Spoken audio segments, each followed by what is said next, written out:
안녕하십니까? 저널리스트 후세 이호진입니다. 저는 근 20년간 평화와 안전보장 문제에 대해 취재해왔습니다. 그러므로 저희 프로그램에서는 평화 문제와 안전보장 문제를 중심으로 그때그때 뉴스를 해설했으면 합니다. 첫 번째인 오늘은 지난 1월 22일에 발효된 핵무기 금지 조약에 대해서 다루려고 합니다. 오늘의 목차입니다. 먼저 핵무기 금지 조약이란 대체 어떤 조약인지, 둘째, 일본 정부는 이 조약에 대해서 어떤 자세를 취하고 있는지, 또 지금까지 일본 정부가 어떤 핵 정책을 취해왔는지, 셋째, 미국의 핵 전략과 일본의 관계, 그리고 마지막으로 오키나와와 핵과의 관계입니다. 이렇게 네 가지에 대해 주로 말씀드리고자 합니다. 그럼 핵무기 금지 조약 내용에 대해서 설명하겠습니다. 가장 큰 요점은 모든 핵무기 사용은 국제인도법에 위배된다는 것이 전문에 명시됐다는 겁니다. 이게 무슨 뜻이냐면 앞으로 핵무기를 사용할 경우 국제법 위반이다. 다시 말해 전쟁 범죄로 자리매김된다는 겁니다. 대량 파괴 무기로는 화학무기와 생물무기, 핵무기가 있습니다만 화학무기와 생물무기는 이미 국제조약으로 금지됐고 전쟁 범죄로 간주됩니다. 그처럼 앞으로 핵무기도 사용하면 전쟁 범죄가 된다는 조약입니다. 그리고 또 한 가지 핵무기 금지 조약에는 이런 문장이 담겼습니다. 희박자들의 용납하기 힘든 고통에 유념한다는 건데요. 이 문장이 담긴 데는 이유가 있습니다. 이번 핵무기 금지 조약 제정에 있어서 큰 영향을 끼친 것이 바로 히로시마 나가사키의 피폭자 여러분의 증언인데요. 히로시마 나가사키 피폭자 여러분이 본인의 체험을 세계 각국에서 증언함으로써 핵무기가 얼마나 비인도적인 무기인가 하는 인식이 모두에게 공유되어 이 조약의 성립으로 이어진 겁니다. 더 말하자면 핵무기라는 것은 한 번 사용되면 군인과 군사목표, 민간인의 구별 없이 무차별하게 살육할 수밖에 없는 무기입니다. 또 하나는 핵무기가 사용돼서 피해를 입은 피폭자분들은 전쟁이 끝나도 한평생 죽을 때까지 방사선 장애라는 공포에 떨어야 한다는 겁니다. 제가 취재한 피폭자분은 히바쿠시아는 죽을 때까지 히바쿠시아라서 언제 암이나 백혈병에 걸릴지 모른다는 공포 속에서 죽을 때까지 살아야 한다고 말씀하셨습니다. 그런 의미에서 핵무기란 비인도적인 무기라는 걸 이번 금지 조약이 법률상으로 명백하게 정의했다는 겁니다. 또한 구체적으로는 핵무기 사용, 위협, 개발, 제조, 실험, 보유를 전면적으로 금지한다. 그러니까 전부죠. 핵무기와 관련된 일들은 단지 사용해서는 안 된다는 것뿐만 아니라 개발도 안 되고 실험도 안 되고 모든 걸 금지한다는 조약입니다. 더 중요한 점은 직접 만들거나 보유하거나 사용하는 것뿐만 아니라 다른 나라가 핵무기를 개발하고 실험하고 사용하는 걸 지원하거나 장려하는 것도 금지한다는 게 중요한 점입니다.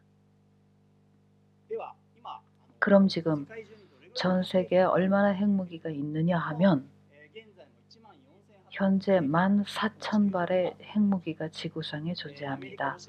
미국과 러시아는 약 6,000발의 핵무기를 여지껏 보유하고 있습니다. 또 중국, 영국, 프랑스와 같은 UN 안보리 이 상임 이사국들이 갖고 있고 그 밖에도 인도, 파키스탄, 이스라엘, 최근에 북한이 핵무기를 보유하고 있는 상황입니다. 이렇게 많은 핵무기들이 실제로 세계에 존재하고 존재하는 이상은 언제든 이것들을 사용할 가능성이 전혀 없지는 않다는 겁니다. 그런 의미에서 오늘날 인류는 핵무기의 위험에 직면해 있다고 말할 수 있습니다. 그리고 이번에 저희 노리코의 넷이 핵무기 문제를 첫 번째 프로그램으로 다루게 된 이유가 저는 핵무기만큼 차별적인 무기가 없다라고 생각하기 때문입니다. 사실 제가 저널리스트를 지향하게 된 첫 계기도 핵무기 문제였습니다. 18살 때였는데 히로시마의 원폭 자료관에 우연히 견학을 갔습니다. 거기서 어떤 패널을 보니까 오늘날 세계에는 핵무기가 이렇게나 많다는 것, 그리고 맨 밑줄에 인류를 몇 번이고 멸종시킬 수 있는 양의 핵무기가 지구상에 존재한다고 적혀 있었습니다.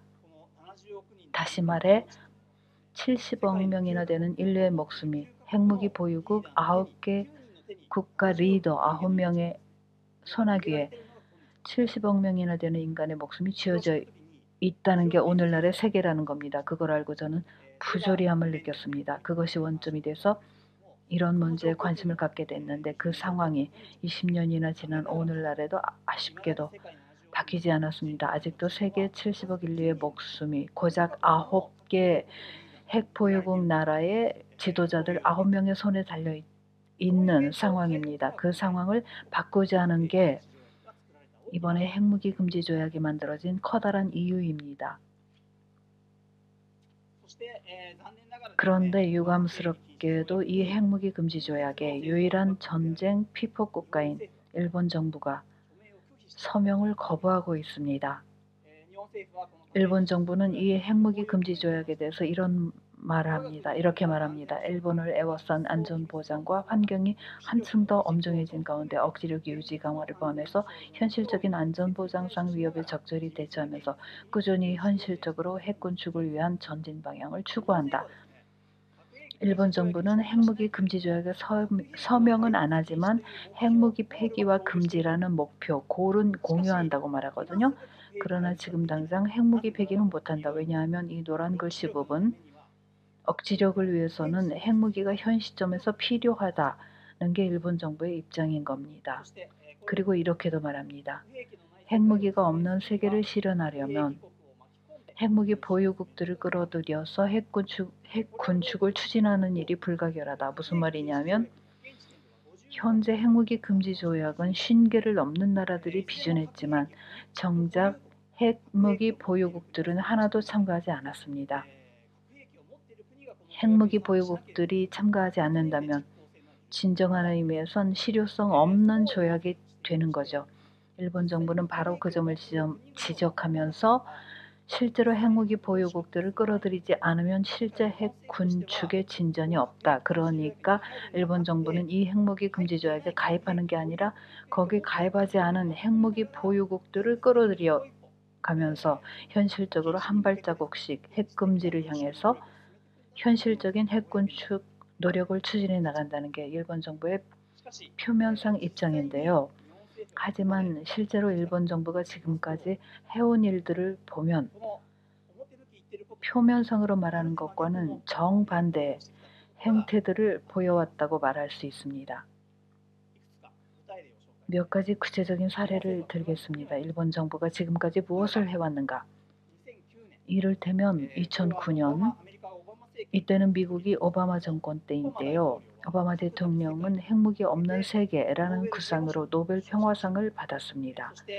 구체적으로 오바마 정권은 지금 당장 핵무기를 없앨 수는 없지만 적어도 핵무기를 줄일 수 있는 핵 군축을 추진한다고 했고 또 한 가지 적어도 핵무기를 우리가 먼저 사용하지는 않겠다는 두 가지 사항에 대해 검토했습니다.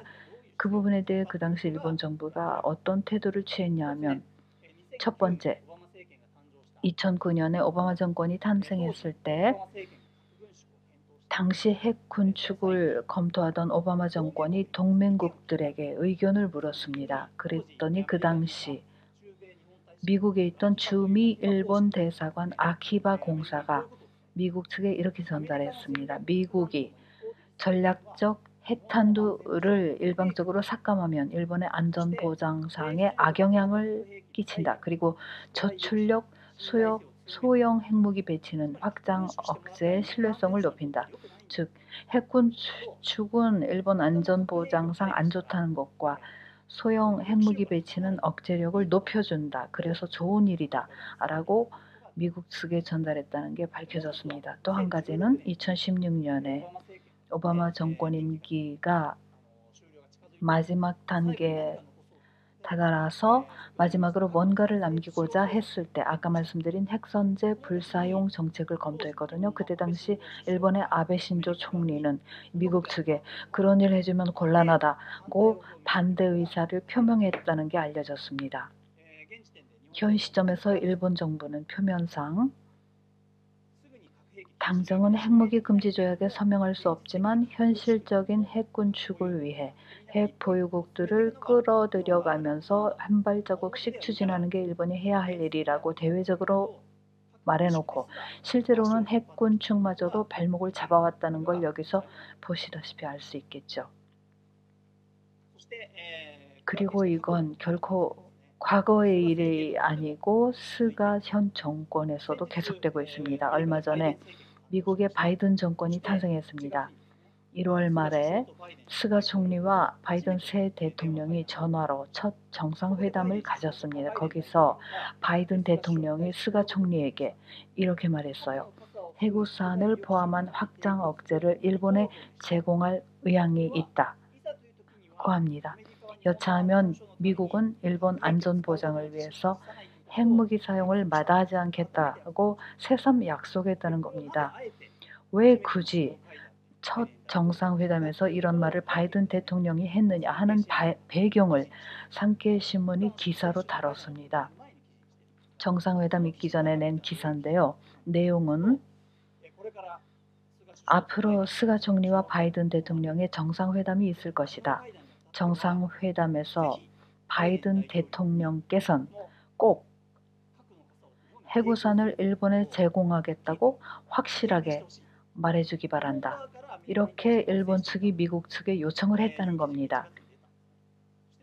실제로 정상회담이 있고 나서 보니 바이든 대통령이 그렇게 언명을 했다라는 점만 봐도 사실은 일본 측이 미리 미국 측에게 이렇게 말해달라고 요청을 해서 나온 말이라는 겁니다. 이렇듯 일본 측이 오히려 미국에 대해 핵 군축은 곤란하다. 일본에게 핵 억제력을 제공해달라고 요구한다는 게 일본 정부의 스탠스입니다. 여기까지 들으신 시청자 여러분께서는 일본은 유일한 피폭 국가이면서 왜 핵무기 금지는커녕 핵 군축조차도 진전을 시키지 않고 오히려 반대하면서 발목을 잡느냐? 왜 유일한 피폭 국가인 일본이 그런 스탠스냐? 하는 의문을 갖게 됐을 텐데요. 그 배경은 전후에 일본이 미국 핵 전략에 완전히 편입되어 왔다는 데 있습니다. 그리고 일본 정부는 그걸 받아들임으로써 미국으로부터 일본이 전략적으로 중요한 나라로 인정받는다는 거, 그 입장에 일본의 역대 정권들이 매달려 왔다는 것이 큰 배경으로 존재합니다. 다음 미국의 핵 전쟁 기지로인데요. 최근에 니하라 쇼지라는 분이 미일동맹 미략 연구에 대해서는 제1인자이신 분인데 미략의 전후사 일본은 미국의 핵전쟁 기지이다라는 제목의 책을 펴냈습니다. 꼭 읽어보시길 권장하는데요. 읽어보시면 일본이 얼마나 전후에 미국의 핵 전략에 편입되어 왔는지 잘 알 수 있습니다. 미국이 2차 세계대전 이후에 아시아에서 일으켰던 6.25 전쟁, 대만 해협 위기, 베트남 전쟁, 그 모든 전쟁 때 미국이 일본을 거점으로 핵전쟁을 일으키려 했다는 것이 이 책에 밝혀져 있습니다. 이 책은 주로 미국 측에서 기밀 해제된 미국 공문서를 바탕으로 쓰인 것인데 이를테면 1950년대 대만 해협 위기 때에 일본 국내의 카데나, 오가사와라, 사이타마현의 사야마, 후쿠오카현, 미사와, 아이치현의 코마키와 같은 지역에 있는 미군 기지가 핵무기 사용하는 작전 기지로 지정됐었다는 것. 그 밖에도 나가사키 현의 사세보, 나하 요코스카, 이와쿠니, 가나가와 현의 아야세 같은 곳도 핵 기지로 지정돼 있었다는 것이 미국 측 문서로 밝혀졌습니다. 그리고 실제로 일본엔 핵무기가 반입됐었고요. 그 핵무기 반입의 근거가 되는 미일 간의 합의도 존재했습니다. 그게 바로 핵반입 미략서인데 1960년에 미일 안보조약이 개정됐을 때 체결된 미략입니다. 내용이 어떤 내용이냐면 1960년에 미일 안보조약을 개정할 때 미국이 일본의 핵무기 배치 시 일본 정부와 사전에 협의해야 한다. 즉 일본 정부가 허락하지 않으면 미국은 일본의 핵을 반입할 수가 없고 배치할 수 없다는 제도가 만들어졌거든요. 표면상으로 그런 제도가 만들어졌다고 설명했는데 실제로 뒤편에선 미략이 체결됐던 겁니다. 이게 그 미략인데 내용을 보면 일본의 핵무기를 구조적으로 배치할 경우에는 사전 협의가 필요하지만 일시적으로 기항할 경우 핵무기를 탑재하는 함선이나 항공기가 일본의 항구나 비행장에 잠시 들릴 경우에는 일본은 아무 말도 않겠다. 사전 협의도 안 해도 된다는 내용의 미략입니다. 이 미략이 생긴 1960년 이후에도 실제로 일본의 핵무기가 자주 반입됐다는 게 밝혀졌습니다.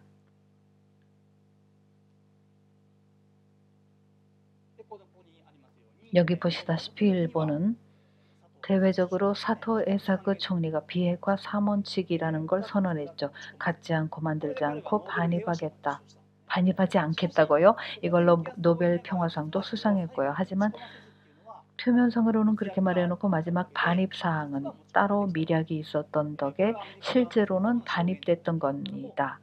그에 대해선 미국 측의 여러 증언이나 기록에 의해 비핵화 3원칙 선언 이후에도 일본의 핵이 반입됐다는 게 이미 알려졌습니다. 실제로 반입을 묵인해 왔다는 거죠. 또 하나 중요한 미략이 있습니다. 아까도 말씀드린 바와 같이 오키나와는 1972년에 일본에 반환됐습니다. 그때까지 미국의 시정권 하에 있었고 베트남 전쟁과 대만 해협 위기 때도 오키나와를 거점으로 미국은 핵무기를 사용하려고 계획을 수립했었죠. 1950년 대만 해협 위기 때 이 책에도 나옵니다만 오키나와 가데나 기지에 핵무기를 탑재한 항공기가 착륙했던 일도 드러났고 또 오키나와에서 핵탄두를 탑재한 대포가 실제로 대만으로 반입됐다는 것도 밝혀졌습니다. 당시 오키나와에는 1000발 이상의 핵무기가 배치돼 있었다고 밝혀졌습니다. 그런데 이 핵무기는 일본에 반환될 때 일단 철거한다고 합의해놓고 뒤에서는 역시 몰래 미략이 체결됐던 겁니다. 어떤 거냐면 일단은 철거하되 유사시 긴급시 미국은 오키나와에 또다시 핵무기를 반입할 수 있다고 미일 간의 미략으로 합의한 겁니다. 그것이 오키나와의 핵 반입 미략입니다.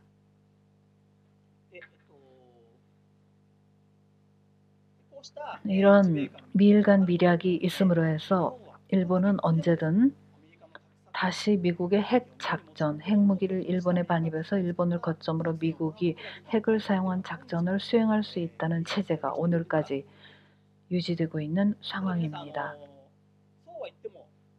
여러분 중에는 그렇다고는 하지만 실제로 그 핵무기가 사용되지는 않지 않겠느냐라고 생각하는 분도 많지 않을까 싶습니다. 현실적으로 히로시마 나가사키에서 사용된 이후로 세계에 이렇게나 많은 양의 핵무기가 존재하지만 한 번도 사용되지 않았으니까요. 이러한 사실로부터 핵무기 위력이 워낙 강해서 실제로는 사용되지 않는 무기가 아닐까라는 이미지를 가진 분도 많을 겁니다.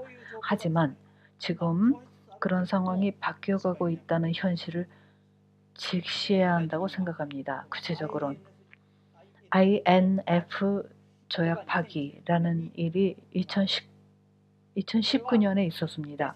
이것은 냉전 시대 때 미국과 러시아 사이에서 체결된 핵 군축 조약 중 하나입니다. 중거리 핵 전력 전폐 조약의 약칭이 INF인데요.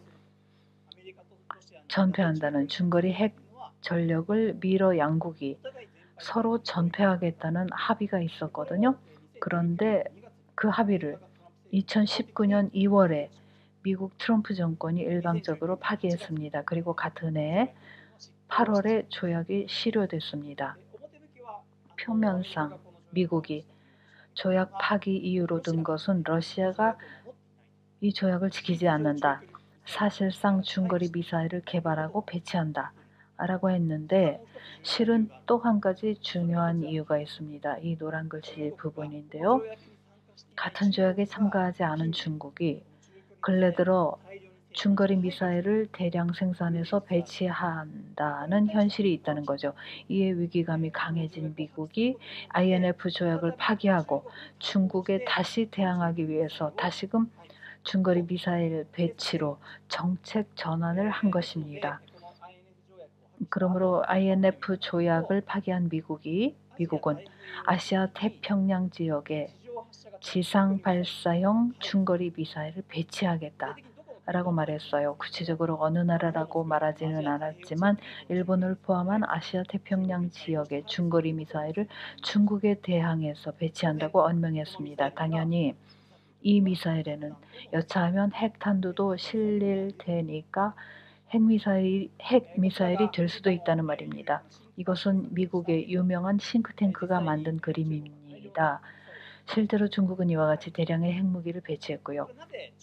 그럼 중국은 왜 이렇게 근래 들어 군비 확장을 특히 미사일 전력을 강화시켰냐 하면 1996년에 대만 해협에서 긴장 상태가 고조됐어요. 이등휘라는 나중에 총통이 된 대만 독립의 지향성이 강한 정치가로 알려진 분이 총통 선거로 대만 총통이 될 가능성이 높았을 때 중국이 대만 해협 코앞에서 군사훈련을 하기도 해서 긴장 상태가 고조됐습니다. 그때 미국이 뭐 했냐면 요코스카를 모항으로 삼는 항공모함과 다른 데 있던 항공모함 두 척을 대만 해협으로 파견했어요. 그걸 본 중국은 여차하면 대만 유산시 미군이 개입한다. 이를 어떻게 막을 것인가? 그것을 막기 위해서는 미사일을 더 강화시켜야겠다 해서 미사일을 증강하기 시작했습니다. 그렇게 중국은 미사일을 대량 배치하고 그런 중국에 대항하기 위해 미국도 아시아 태평양 지역에 중거리 미사일을 배치한다는 게 현재 흐름이 되겠습니다. 그리고 또 중요한 미국의 핵 전략 변화라는 게 있습니다. 크게 세 가지인데 하나는 재래 무기 공격에 대해서도 핵을 사용하겠다고 확실하게 언명했다는 겁니다. 즉 상대방이 핵무기를 먼저 사용하지 않더라도 내가 먼저 핵무기를 사용하겠다고 언명했다는 겁니다. 제가 아까 핵무기 선제 불사용이라고 말했습니다.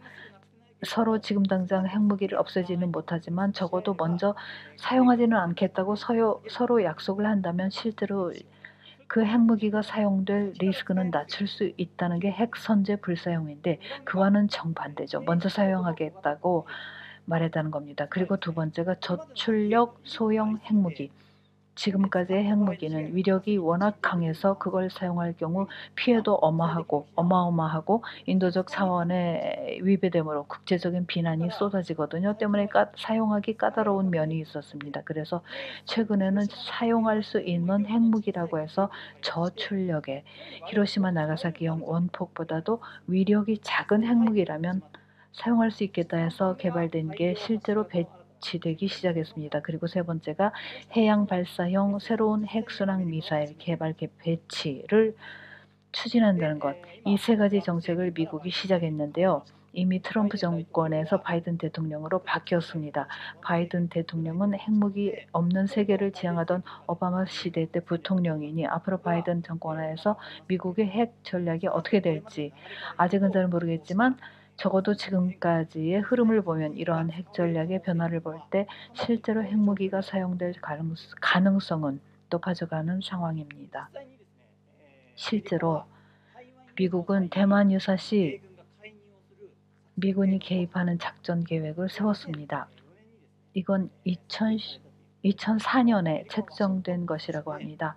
워싱턴 포스트지에 미국 정보 관련에 있던 분이 고발한 건데 내용을 보면 오플랜 5077이라는 이름의 작전 계획인데 대만 유사시에는 핵무기 사용 가능성 옵션도 포함된다는 내용으로 보도됐습니다.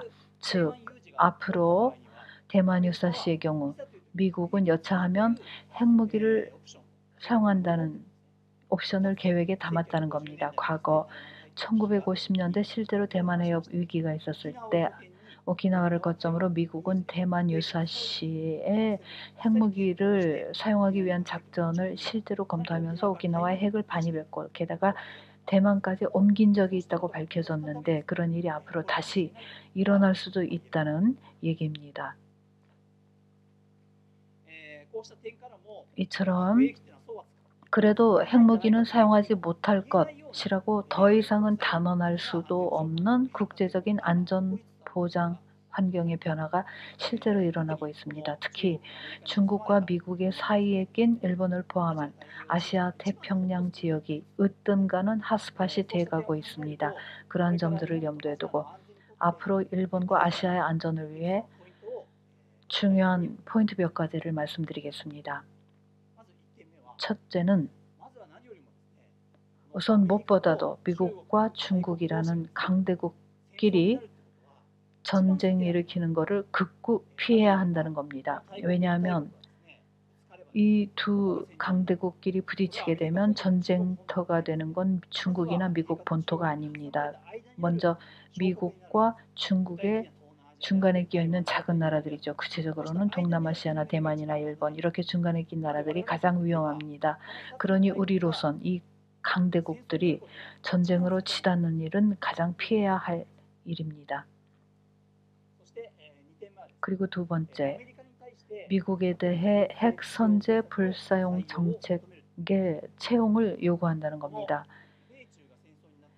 이렇게 미중이 전쟁을 하게 되면 두 나라 다 핵 보유국이기 때문에 최악의 경우 아무래도 핵무기가 사용될 우려가 있거든요. 그리 되면 일본이나 동남아, 대만 중간에 낀 나라들에겐 최악의 케이스입니다. 그러니 절대로 방지해야겠죠.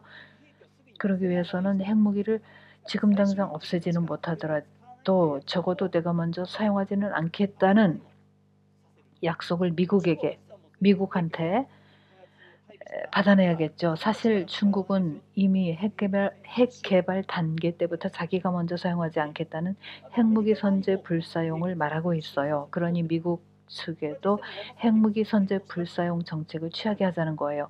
이미 오바마 정권도 실제로 검토한 적이 있고 새로운 바이든 정권도 다시 핵 선제 불사용 정책을 취하도록 일본이 요구해 나간다는 게 중요하다고 봅니다. 그리고 세 번째, 미국의 핵전쟁 기지 상태에서 벗어난다는 겁니다. 지금까지 여러 사례를 소개해 왔습니다만 일본은 유감스럽게도 전후 줄곧 미국의 핵전쟁 기지여야 했습니다. 그렇게 미국의 핵전쟁 기지 입장을 받아들임으로써 미국으로부터 전략상 매우 중요한 나라로 취급받는다는 데에 일본 역대 정권들도 의의를 찾았고 매달려왔다는 현실이 있습니다. 그런데 그런 정책을 앞으로도 채용한다면 최악의 경우 미중 간 핵전쟁에 휘말려들 뿐만 아니라 일본을 거점으로 핵전쟁이 일어나는 사태를 초래할 수 있습니다. 반대로 일본이 미국의 핵전쟁 기지 입장에서 벗어난다면 미국은 대만 유사시든 한반도 유사시에 핵무기를 사용하기가 어려워집니다. 그러므로 반드시 미국에게 요구해 나가는 게 중요하다고 봅니다. 그러려면 핵미략을 파괴해야겠죠. 표면상으로 비핵 3원칙에 따라 일본의 핵무기 반입 못한다면서 실제로 뒤편에선 미략으로 언제든지 반입할 수 있는 약속이 돼 있는 상황이니까요. 그 미략을 파기하면 미국도 일본에 반입 못하고 미국의 핵전쟁 기지 상태에서 벗어날 수 있으니 그게 중요하다고 봅니다. 그리고 넷째, 북한, 한국, 일본, 동북아 세 나라가 비핵무기 지대조약을 체결한다는 것. 세계에는 이미 몇 군데 비핵무기 지대 조약을 맺은 지역이 있습니다. 어떤 거냐면 어느 한 지역에서 비핵무기 지대 조약을 맺으면 그 지역의 나라들은 자기 나라에서의 핵무기 개발, 보유, 사용이 금지됩니다. 뿐만 아니라 다른 핵 보유국들, 미국, 러시아, 중국, 영국, 프랑스와 같은 나라들도 적어도 그 지역 안에서는 핵무기 사용 불가함을 보장하도록 하는 겁니다. 그게 바로 비핵무기 지대 조약입니다. 현재 국제사회는 북한에 대해 핵무기를 포기하도록 요구하고 있고 미국 간 협상도 시작됐습니다. 이것은 미국이 북한에 대해 안전보장을 하고 북한뿐만 아니죠. 한반도를 비핵화한다는 협상이거든요. 그런데 일본은 전혀 거기 참여하지 않았고 무기장밖에 소외된 입장입니다. 거기 일본도 참가해서 북한만이 핵무기를 포기할 뿐만 아니라 북한, 한국, 일본, 동북아 세 나라가 적어도 동북아 지역 안에서는 세 나라 모두가 핵무기를 만들지 않고 갖지 않고 반입하지 않는다는 걸 지키고 더불어 중국 주변에 중국, 러시아, 미국에 대해서도 동북아 지역 안에서 핵무기를 반입하거나 사용하지 못하도록 약속시키는 겁니다. 이게 가능해지면 만에 하나 미중 간 군사 충돌이 일어나더라도 자칫 핵 전쟁으로 치닫지는 않도록 제동을 걸 수가 있거든요. 그만큼 중요한 정책이 될 수 있다고 봅니다. 이상 네 가지 말씀드렸습니다만 실제로 가능한가? 미국과는 미일 안보조약을 맺은 동맹국인데 그런 정책을 취할 수가 있겠냐고 생각하는 분도 계시겠지만 실제로는 이미 그렇게 하고 있는 나라가 있습니다. 미국의 동맹국이면서도 비핵 정책을 취한 나라가 있습니다. 바로 동남아의 필리핀이죠. 필리핀은 미국과 상호 방위 조약을 체결했지만 비핵 정책을 취하면서 헌법상에도 비핵을 명시했습니다. 그리고 올해 2월 19일 핵무기 금지 조약을批准했고 그것을 유엔에 제출했습니다. 미국의 동맹국이면서 핵무기 금지 조약 참가국이기도 한 거죠. 필리핀이 그런 정책을 취하는 건 아시다시피 필리핀은 일본과 마찬가지로 남사 군도 영유권 때문에 중국의 위협이라는 것을 일본 이상으로 실감하고 있거든요. 체감하고 있어요. 그러니 필리핀이 비핵 정책을 취하는 것은 적어도 핵 전쟁에 휘말려드는 일은 사양하겠다는 거죠. 중국의 위협을 느끼기 때문에 미국의 재래 병력이라는 전력에는 어느 정도 의존하지만 해구산 아래로 들어가지 않겠다. 해구산 아래로 들어가면 최악의 경우 핵 전쟁에 휘말리기 쉽다. 핵 전쟁이 일어나게 되면 자기 나라가 섬나라니까 일본도 마찬가지지만 섬이 날아가 버리거든요. 그것만은 절대로 회피해야겠기에 미국과의 동맹 관계는 유지하되 해구산 아래로는 들어가지 않는다는 정책을 취하는 거죠. 그래서 핵무기 금지 조약에도 참가를 하고 그런 선택이 가능하다는 겁니다. 그러니 일본도 필리핀처럼 지금 당장은 미일 동맹 관계로 있으되 해구산 속으로는 들어가지 않으면서 한국, 북한, 일본의 세 나라가 동북아 비핵무기 지대 조약을 체결한다면 일본의 안전뿐만 아니라 아시아의 안전면에도 매우 큰 변화를 가져올 수 있지 않을까 생각합니다. 마지막으로 오키나와와 핵과의 관계에 대해서 말씀드리겠습니다. 지금 오키나와의 이슈가 해노코에 새로운 미군 기지를 건설한다는 거죠. 2년 전에 오키나와 현에서는 주민 투표가 있었고 오키나와 현의 주민 대다수가 해노코 새 기지 건설 반대라는 민의를 표명했습니다. 주민 투표뿐만 아니라 오키나와 현지사 선거를 포함한 다른 선거들이 있을 때마다 몇 번이고 거듭해서 오키나와 지역분들은 새로운 기지 건설에 반대한다는 민의를 숱하게 표명해 왔어요.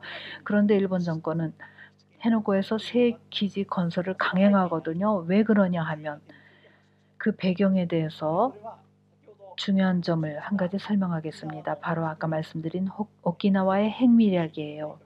여차하면 미국은 또다시 오키나와에 핵을 배치한다는 걸 인정한 미략인데요. 이 미략을 보면 또다시 핵을 반입할 뿐만 아니라 반입만 갖고는 모자라니 실제로 작전에 사용하기 위해서는 핵무기를 사용하는 작전을 수행할 능력을 유지해야 하거든요. 그래서 구체적인 지명까지 밝혀가면서 그 능력을 유지한다고 미략에 명시했습니다. 구체적으로는 카데나, 나하공항, 마지막으로 해놓고 이렇게 세 군데 기지에서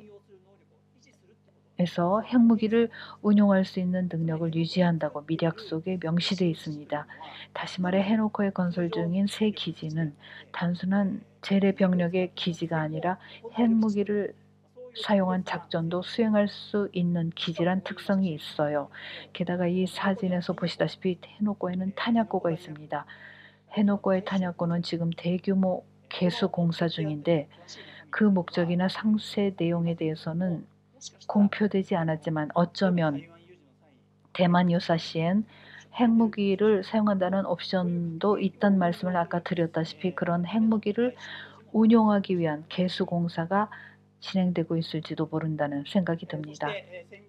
그리고 얼마 전에 오키나와 지역신문인 오키나와 타임즈지와 교도통신이 공동으로 특종을 보도했습니다. 보시는 바와 같이 해놓고의 육상자위대도 상주한다는 겁니다. 지금 현재 해놓고 앞바다를 매립해서 건설 중인 새 기지에 장래엔 미 해병대뿐만 아니라 일본의 육상자위대도 상주시킨다는 것에 대해 2015년 시점에 육상자위대 탑과 주일 미 해병대 탑이 비밀리에 합의했다는 사실이 특종 기사로 밝혀졌습니다. 같은 기지 내에 자위대와 미군이 함께 상주하다가 이를테면 대만 유사시에는 공동작전을 수행한다는 체제가 현재 오키나와를 중심으로 남사 군도 방면에서 급속히 강화되고 있습니다. 여기서 주의해야 할 점은 미일 간 군사적인 일체화라는 것이 단순한 재래 무기를 사용한 작전이 아니라 경우에 따라서는 핵무기도 사용한 작전을 미일이 한 몸처럼 공동으로 아시아에서 수행할 가능성이 있다는 것, 그것을 위한 기지 강화이고 이런 미략이 있다고 봐야 한다는 겁니다. 그런 의미에선 해놓고의 새 기지 문제가 핵의 관점에서 볼 때도 매우 중요한 문제라고 말할 수 있습니다. 저희는 앞으로 해놓고 새 기지 건설 문제에 대해서도 더욱더 깊이 파고들고자 합니다. 이상 핵무기 금지 조약에 대해서 해설을 마칩니다.